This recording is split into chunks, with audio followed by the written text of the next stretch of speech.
La chronique bourse, la quotidienne Zone Bourse, Anthony Bondin. Salut à toutes et à tous, bienvenue dans ce point de marché Zone Bourse du vendredi 26 juillet 2024 et qui s'appelle ce matin Hermès en cache-misère. Pour que cette semaine ne se termine pas sur une note aussi morose qu'elle en a l'air en bourse, eh bien il faudrait un rebond lors de la séance de vendredi. Pas facile quand même dans une actualité qui peine à justifier une poursuite de la hausse des indices. D'ailleurs, les publications des résultats d'entreprise se poursuivent à haute densité avec davantage de déceptions que de bonnes surprises, on va en parler un petit peu après. L'objectif pour cette séance de vendredi, c'est que les marchés actions vont tenter de se remettre la tête à l'endroit durant la dernière séance de la semaine après avoir échoué à le faire hier à de très rares exceptions près. En l'occurrence, on a eu quand même des hausses du côté du bel vin belge qui a été dopé par la biotech star Argenix, mais aussi du FTSE 600 britannique qui peut remercier sa vieille garde composée d'Unilever, de British American Tobacco et de Diageo. L'avenir serait-il dans la clope, l'alcool et les détergents? Eh bien écoutez, je vous laisse répondre à cette question. Du côté de Paris, le luxe a poursuivi sa glissade à cause cette fois de son vilain petit canard. Je veux parler de Kering qui n'en est plus à une déception près. Toutefois, les choses pourraient changer grâce à Hermès, dont je parlerai un peu après. Côté États-Unis, eh bien, la séance a été marquée hier par la volatilité. Elle s'est achevée sur un grand classique. Après une séance de purge pour le Nasdaq 100, qui a perdu, je vous le rappelle, 3,5% mercredi, les investisseurs sont revenus en masse sur l'indice technologique en début de séance pour jouer un rebond, mais la masse des acheteurs a fini par perdre pied face aux effectifs des vendeurs, et puis elle a capitulé, et bilan des courses, le Nasdaq a perdu encore un petit peu plus de 1% à la cloche. 9 des 10 plus grosses capitalisations de l'indice ont d'ailleurs fini dans le rouge. Mais tout n'a pas été à jeter hier à Wall Street puisque les secteurs défensifs et les dossiers décotés ont fait bonne figure. Le vénérable Dow Jones a ainsi grappillé 0,2% pendant que le Russell 2000 des petites et moyennes capitalisations a repris lui 1,3%. Le Russell 2000 c'est l'indice paria des derniers trimestres mais qui a quand même gagné près de 10% en un mois pendant que le Nasdaq 100 perdait 4,4%. Ça fait un différentiel de performance supérieur à 14%, c'est considérable. Et pour rester dans la performance et dans le Nasdaq 100, l'indice a désormais lâché 8,99% sur ses plus hauts du 10 juillet dernier, qui sont aussi ses plus hauts historiques. Ça constitue quand même une glissade impressionnante en 11 jours de bourse. Et si la séance du jour ne se passe pas trop bien, il va falloir dégainer à nouveau la sémantique des marchés qui souffrent. D'ailleurs, je vous fais une petite piqûre de rappel sur le vocabulaire. Alors quand ça baisse un petit peu, on appelle ça une consolidation. Il n'y a pas vraiment de définition précise, mais ce terme permet de recouvrir toutes les périodes de baisse modérée des marchés actions. On parle d'ailleurs souvent dans la presse de prise de bénéfice ou de dégagement dans le sens où la baisse s'étend sur plusieurs séances, mais en tout cas c'est une phase qui ne dure pas très longtemps et dont l'amplitude est assez limitée. Le stade du dessus, ça c'est quand ça baisse un peu trop, on appelle ça une correction. Alors ça, cette baisse intervient quand un indice perd 10% sur ses plus hauts les plus proches. Alors le pourcentage de 10%, il est arbitraire parce qu'on aime bien les chiffres ronds en finance, mais en tout cas une correction n'est en général pas extrêmement longue. Historiquement, elle dure 4 mois et entraîne une baisse moyenne de 13%. Ça, ce sont les statistiques pour le S&P 500 américain depuis la Seconde Guerre mondiale. Par conséquent, on compte une grosse trentaine de phases de correction aux États-Unis sur les 40 dernières années. C'est donc pas un événement qui est si rare. Et avec une baisse de 9% pour en revenir à la situation qui nous intéresse, eh bien le Nasdaq 100 n'est pas très loin d'une correction. Troisième point de vocabulaire, quand ça baisse franchement, on appelle ça un bear market. On appelle ça un marché baissier en français.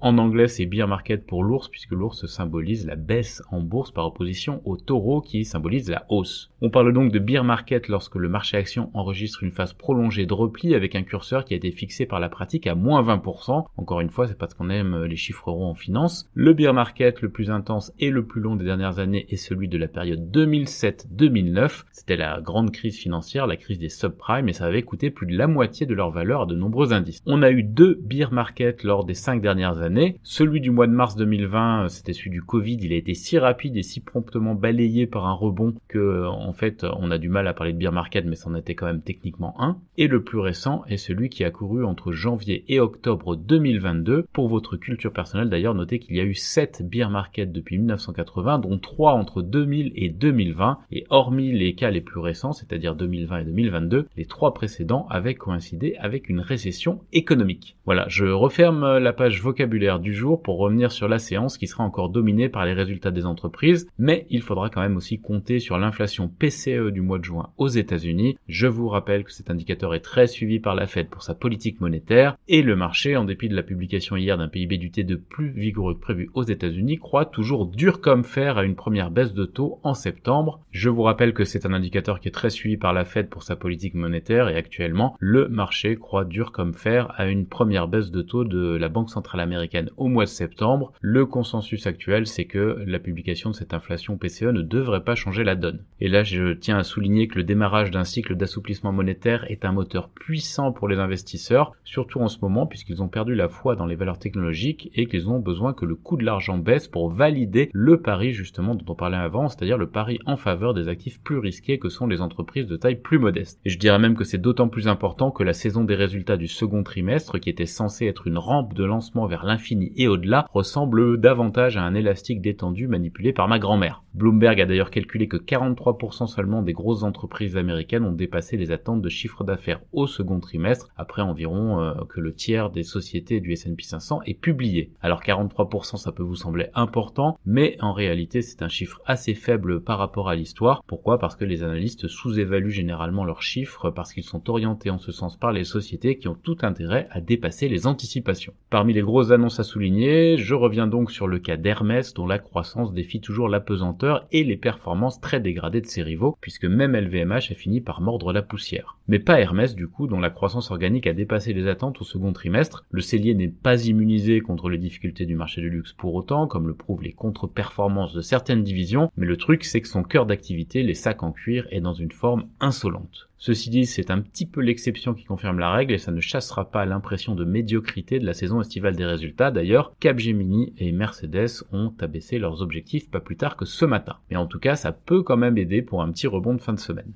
Du côté de l'Asie-Pacifique, la reprise de la bourse de Taïwan est assez piquante après 2 jours de suspension, le temps de laisser passer un typhon. Très exposé au secteur des semi-conducteurs, l'indice de Taipei a perdu 3,5% à sa reprise de cotation aujourd'hui. Ailleurs, la tentative de rebond se passe modérément bien.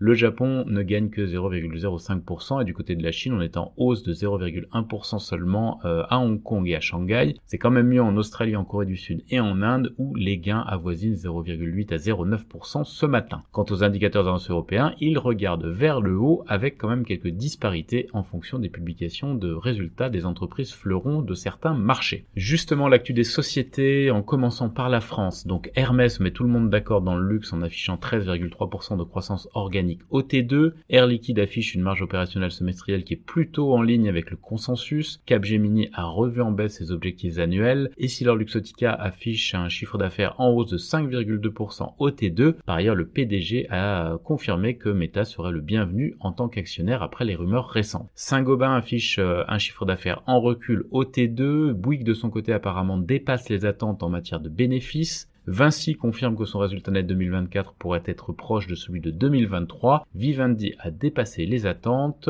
On a aussi Valeo qui réduit ses prévisions pour 2024 et 2025 et Vallourec qui prévoit un bénéfice brut d'exploitation en baisse au T3. Amundi de son côté dépasse les attentes au T2. Euronext a réalisé un chiffre d'affaires record sur le trimestre qui vient de s'achever et SPIE a revu à la hausse ses objectifs 2024. On a aussi 2 opérations de croissance, Publicis qui acquiert le spécialiste du marketing d'influence Influencia et Bureau Veritas qui rachète Security Innovation. Enfin, j'ajoute que Nexity négocie la cession de Nexity Property Management à Crédit Agricole Immobilier. Il y a beaucoup d'autres publications de résultats en France, je vais en citer quelques-unes. GTT, Vision Group, FDJ, Eramet, TF1, Aquel, Auréa, LNA Santé, Florentez, Réalité, Emeis, Électricité de Strasbourg, MRM ou encore Marie Brizard. À l'international, en Europe d'abord, Mercedes annonce une baisse de ses bénéfices assez marquée et révise en baisse ses objectifs annuels. Enel promet d'augmenter son dividende après une progression de ses résultats au premier semestre. Holcim avertit également de son côté dans le ciment que ses objectifs annuels ne seront pas tenus. ThyssenKrupp avertit aussi de son côté. Le PDG de Banco de Sabadell rejette la possibilité d'un chevalier blanc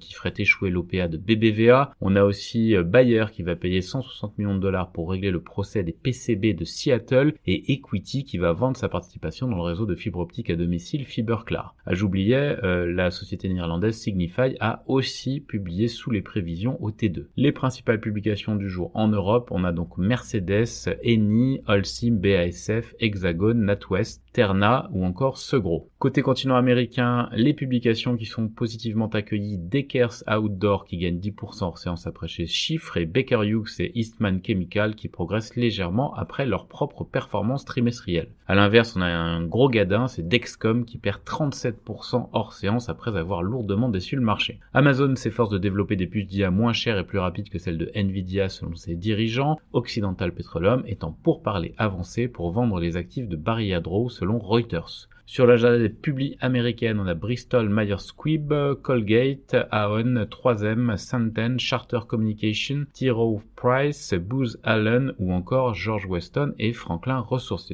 Dans le reste du monde, Rio Tinto, BYD et LG s'intéressent au site de lithium chilien d'Alto Andinos et l'entreprise indienne Mankin Pharma rachète son compatriote Bharat Serum pour 1,6 milliard de dollars. Côté publication du jour en Asie-Pacifique, on a notamment Keyence ou encore Shin-Etsu Chemical. Voilà ce que l'on pouvait dire en amont de cette dernière séance boursière de la semaine. Je vous souhaite à toutes et à tous une très bonne journée et un excellent week-end.